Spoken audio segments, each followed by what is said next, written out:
So guys मोर video game है मतलब PHP. और आज की पीएचपी के अंदर मेरा मतलब है माई एसक्यूएल के अंदर हम जानने वाले हैं कि पीएचपी में माई एसक्यूएल के अंदर कैसे सेलेक्ट करते हैं डाटा को।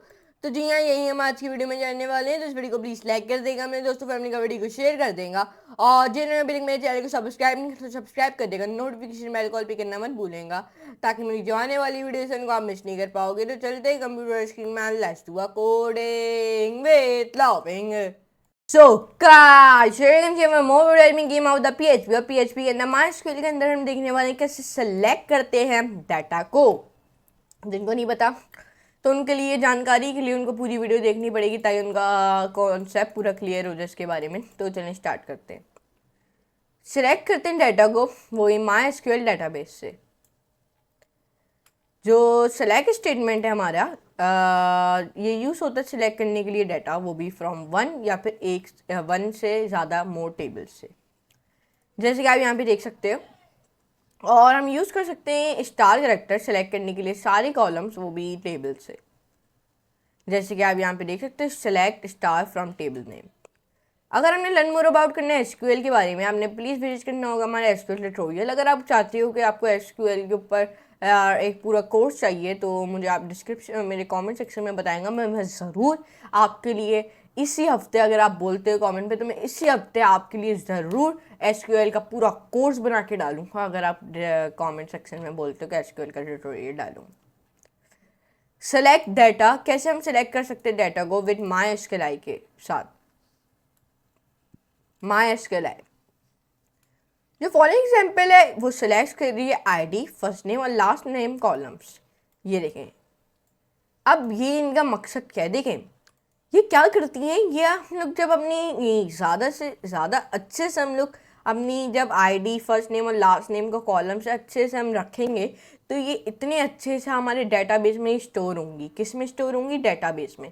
अब मैं आपको अगर बताऊं, ये जो फॉलोइंग एग्जाम्पल है सिलेक्ट करिए आईडी, फर्स्ट नेम और लास्ट नेम के कॉलम्स को, वो भी किससे? वो भी from the my guest tables, और डिस्प्ले कर रहा है इट ऑन द पेज के ऊपर। किसके ऊपर? इट ऑन द पेज के ऊपर। इस एग्जाम्पल में देखो, ये एग्जाम्पल है माई एसक्यूएल ऑब्जेक्ट ओरिएंटेड की, ये आप देख सकते हो। इस एग्जाम्पल में हम क्या कर रहे हैं, सबसे पहले इस एग्जाम्पल में हमने सबसे पहले अपना लोकल होस्ट, सर्वर नेम में लोकल होस्ट, यूज़र नेम में यूज़र नेम लिखा हुआ है, पासवर्ड में पासवर्ड, और डीबी नेम में माई डीबी। फिर हमने मैं अगर आपको यहाँ पे लेके जाके समझा देता हूँ। देखिए, सबसे पहले हमने अपनी जो हमारी 7th लाइन है उसमें हमने, सॉरी 8 जो हमारी लाइन है उसमें हमने क्रिएट किए कनेक्शन। क्या क्रिएट किए? कनेक्शन। फिर 10 और 11, 12, 13, 14, 15, 16, 17, 10 से लेके 17 तक हमने चेक किया अपने कनेक्शन को कि कनेक्शन सही से वर्क कर रहा है या फिर नहीं। फिर हमने अपनी 19, 20, 21, 22, 23, 24, 25, हमने अपनी 25 तक 19 से लेकर 25 तक हमने इन लाइनों में चेक किया कि आउटपुट दे रहा है, हमारे आउटपुट दे रहा है डाटा को, वो भी ईच रो में। मतलब अब ये जो आपकी ये चीज़ें हैं, ये आउटपुट डाटा दे रहा है वो भी ईच रो में। मतलब ये जो आपने चीज़ें लिखी हैं, अब ये डाटाबेस में स्टोर हो जाएंगी। किस में? रो में। मतलब रो में सारी चीज़ें आपकी स्टोर हो जाएंगी। जैसे आप ये सब देख सकते हो, इस तरीके से कुछ आपकी रो में चीज़ें स्टोर हो जाएंगी डाटाबेस के अंदर। नीचे आए, अब मैं आपको कोड लाइंस को एक्सप्लेन करता हूँ, वो भी एग्जाम्पल अबव से। फर्स्ट हमने सेट की अपनी एसक्यूएल क्वेरी, सिलेक्ट करिए आईडी, फर्स्ट नेम और लास्ट नेम के कॉलम्स। यहाँ पे आप देख सकते हो, ये देखिए। फिर हमने क्या किया है, फिर फ्रॉम द गेस्ट टेबल से, और जो हमारी अगली लाइन है कोड की, वो रन कर रही है क्वेरी और पुट कर रही है रिजल्टिंग डाटा को भी वेरिएबल में जिसका नाम है रिजल्ट। यहाँ पे अगर आपको दिखाऊं, ये देख सकते हैं वेयर रिजल्ट, अगर आपको ये देख सकते हैं यहाँ पे आपको दिख रहा होगा, ये बल्कि ये देख सकते हैं 15 लाइन में आप देखें। फिर जो रिजल्टिंग कर रही है डाटा को भी वेरिएबल में जो कहलाता है रिजल्ट, और यहाँ पे आप देख सकते हैं हमने एक रिजल्ट का बनाया हुआ है पहले से एक वेरिएबल। फिर हमारे फंक्शन नम रोज का है, वो चेक करे अगर ज़्यादा है ज़ीरो रोज वो रिटर्नेट करेगा। नम रोज कहाँ है? नम रोज यहाँ पे आप देख सकते हो, ये है नम रोज, ये देख सकते हैं आप। इधर क्या कर रहे हैं, चेक कर रहा है हमारा, अगर इफ़ देयर आर ज़्यादा हैं वो 0 रोज से, और ये फिर या फिर ये रिटर्न कर देगा। अगर वहाँ पे मोर देन 0 रोज रिटर्नेड है, अगर ज़्यादा बहुत ज़्यादा 0 रोज रिटर्नेड है, जो फंक्शन है फैच एसओ का, वो पुट करेगा सारे रिजल्ट्स, वो भी इनटू एसोसिएटिव एरे में, जो हाँ that can be loop through कर सकते हैं। जो वाइल लूप है वो लूप थ्रो करेगा द रिजल्ट और सेट करेगा और आउटपुट्स करेगा डाटा को, वो भी आईडी, फर्स्ट नेम और लास्ट नेम के कॉलम से। अब ये हमारी फॉलोइंग सैंपल है जो शोज कर रही है the same as the example जैसे ऊपर है, वो भी इन MySQL के प्रोड्यूसरल वे में, ये आप देख सकते हैं। यहाँ पे आप ये आपके कोड में दिखा देता हूँ, इन कोड को मैं आपको पहले समझा भी देता हूँ। इधर आप देख सकते हैं सबसे पहले हमने 4 वेरिएबल डिफाइन किए हैं, server name, user name, password और DB नेम। उसके अंदर जो हमने लिखा है वो आपके सामने दिख ही रहा होगा। फिर हमने 8 लाइन में अपना क्रिएट किया हमने कनेक्शन। फिर हमने यहाँ पे 10th 11 और 12 14 15 16 17 हमने फिर 10 से लेकर 17 तक अपनी लाइन के चेक किए कनेक्शन के सही से वर्क कर रहे हैं या फिर नहीं। फिर हमने यहाँ पे 19 से लेके 26 लाइन तक हमने चेक आउटपुट किया हमने डाटा को, वो भी ईच रो में, ये आप देख सकते हैं। अब फिर यहाँ पे हम नीचे आए तो फिर हमने ऑल्सो पुट किया रिजल्ट को, वो भी इन HTML टेबल में, यहाँ पे आप देख सकते हो। हमने हमने ऑल्सो पुट किया अपने टेबल को, वो भी HTML टेबल में, यहाँ पे आप देख सकते हो हमने इधर HTML टेबल भी डिफाइन की हुई है। मैं आपको कोड दिखा भी रहा हूँ, इनको प्रॉब्लम होती है कि कोड नहीं लिख पाते तो उनको मैं कोड दिखा देता हूँ, कुछ इस तरीके के कोड है। फिर हमने यहाँ पे HTML भी डिफाइन किए, देख सकते हैं टेबल TR TH, और फिर इसके अंदर हमने ID लिखी। यहाँ पे हमने HTML के भी कुछ टेबल डिफाइन किए हैं, यहाँ पे आप देख सकते हो। तो टेबल बनाने का मकसद क्या है, ये सब क्या है, ये देखें। डेटाबेस में आपकी जो भी चीज़ स्टोर होती है वो टेबल्स के अंदर स्टोर होती है। किस में स्टोर होती है, टेबल्स के अंदर। आपको पहली वीडियो से बताते हुए आ रहा हूँ MySQL की, अगर जो भी आपकी चीज़ें स्टोर होती हैं डेटाबेस के अंदर वो हमेशा होती हैं टेबल या फिर रोज के अंदर।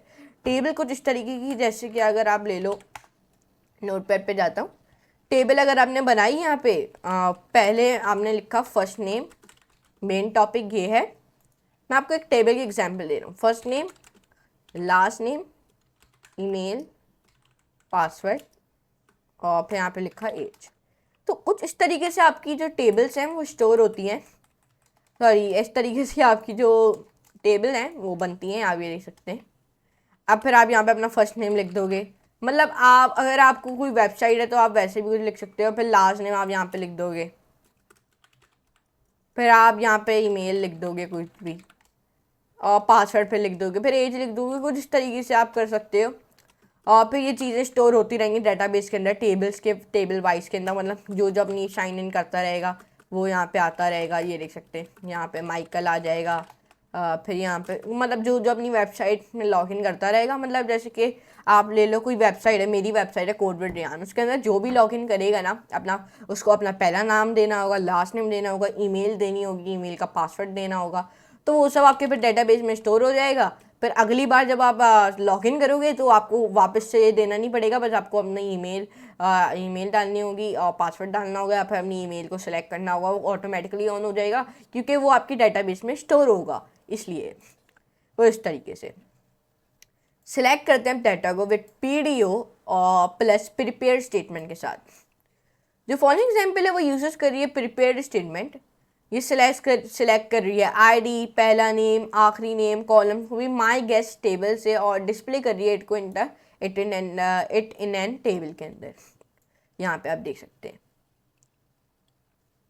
अब मैं इस कोड को कॉपी करके आपको दिखा भी देता हूँ, ये देखें, ये कुछ तरीके के कोड है। इसमें हमने HTML भी कुछ डाली हुई है, आप देख सकते हैं HTML CSS कुछ, इसमें हमने HTML CSS भी डाली हुई है। ये आप कोड देख सकते हैं, मैं आपको नीचे करके दिखा रहा हूँ, यहाँ पे आप देख सकते हैं। तो अब मैं इसको रन करता हूँ, ये देखें, अब ये आपको कुछ इस तरीके का आपका ID आ गया, ID, फर्स्ट नेम और लास्ट नेम, कुछ इस तरीके से। तो यहाँ पे इस तरीके से आपकी ये देखें, यहाँ पे आया ID और फर्स्ट नेम और लास्ट नेम। अब यहाँ पे आप अपनी ID लिखोगे, फर्स्ट नेम लिखोगे, फिर लास्ट नेम लिखोगे, और फिर ये आपके ऑटोमेटिकली डाटाबेस में स्टोर हो जाएगी। तो ये मैं आपको समझाना चाहता हूँ, कुछ तरीके की चीज़ें डाटाबेस में स्टोर होती हैं और जिनको नहीं पता डेटाबेस है क्या, तो मैं उनको बता देता हूँ एक नॉलेज के लिए कि अगर मैं यहाँ पे लिखूँ व्हाट इज़ डेटाबेस, अगर मैं आपको अपने हिसाब से भी बता देता हूँ कि डेटाबेस है क्या। वैसे तो मुझे पता है, लेकिन आपको एक सिंपल वर्ड्स में बताऊँ, डेटाबेस इलेक्ट्रॉनिकल स्टोर साइनेमेटिक कलेक्शन है, वो भी डाटा का। मीन्स दैट डेटाबेस एक इलेक्ट्रॉनिकल स्टोर करता है साइंसेमेटिक कलेक्शन ऑफ डाटा। इसका मतलब जो आपका डेटाबेस है, मतलब अगर आप कुछ भी लिखते हो, मतलब अगर आपको एक डायग्राम के थ्रू बताऊं तो देखिए यहाँ पे आता हूँ। देखें अब इस एग्जाम्पल में क्या है कि जो आपका पहला वाला है वो डाटा है, फिर ये सर्वर है, और फिर ये आउटपुट। मतलब अगर आपने गूगल पे लिखा, मैंने अभी जैसे कि लिखा व्हाट इज डेटाबेस, तो इसने मुझे फॉरन प्रिंट कर दिया। क्यों? क्योंकि ये व्हाट इज डेटाबेस, अगर मैं लिख दूँ व्हाट इज पाइथन, अगर मैं लिख दिया व्हाट इज पाइथन, तो आपको पूरा दे देगा ये है पाइथन, ये है पाइथन। कैसे? क्योंकि वो डेटाबेस में स्टोर होगी टेबल वाइज में, मतलब टेबल रोज में वो स्टोर हुई भी होगी पहले से। तो जब जैसे आप कुछ लिखोगे व्हाट इज पाइथन, कंप्यूटर क्या करेगा, सर्वर को भेजेगा, सर्वर डेटाबेस को भेजेगा, फिर डेटाबेस सर्वर को भेजेगा, फिर सर्वर आपको भेज देगा और आउटपुट आपको मिल जाएगा। कुछ इस तरीके से एक एग्जाम्पल होती है। तो देखा आप आज की वीडियो में जानेंगे पीएचपी के अंदर माई एसक्यूएल में सेलेक्ट कर कैसे करते हैं डाटा को। तो मैं उम्मीद करता हूँ आपको आज की वीडियो जरूर पसंद आई होगी। अगर पसंद आए वीडियो को प्लीज़ लाइक करें, दोस्तों फैमिली का वीडियो को शेयर करें, और चैनल को सब्सक्राइब करके नोटिफिकेशन बेल को ऑल पे करना मत भूलेंगे, ताकि मेरी जो आने वाली वीडियोस हैं आप मिस नहीं कर पाओगे। और फॉर द बिजनेस इंक्वायरीज, अगर जिनको बहुत सी बिजनेस की इंक्वायरीज होती हैं, अगर जिनको कोई काम सीखना है या फिर कोई काम लेना है या फिर कोई प्रमोशन एनीथिंग, वो मेरी ईमेल पे करा सकते हैं। कौन सी ईमेल, आपको ईमेल बता देता हूँ जो बिजनेस इंक्वायरीज के लिए, वो वैसे भी मेरे चैनल पे तो मेंशन हुई भी है, मेंशन हुई भी, लेकिन मैं आपको इस वीडियो में बता देता हूँ। ईमेल है मेरी reyanbeg1253@gmail.com, reyanbeg1253@gmail.com। इस ईमेल से आप प्रमोशन और बाकी चीज़ें ले सकते हो। तो हम मिलेंगे नेक्स्ट वीडियो में। तो आज के लिए इतना ही, गुड बाय।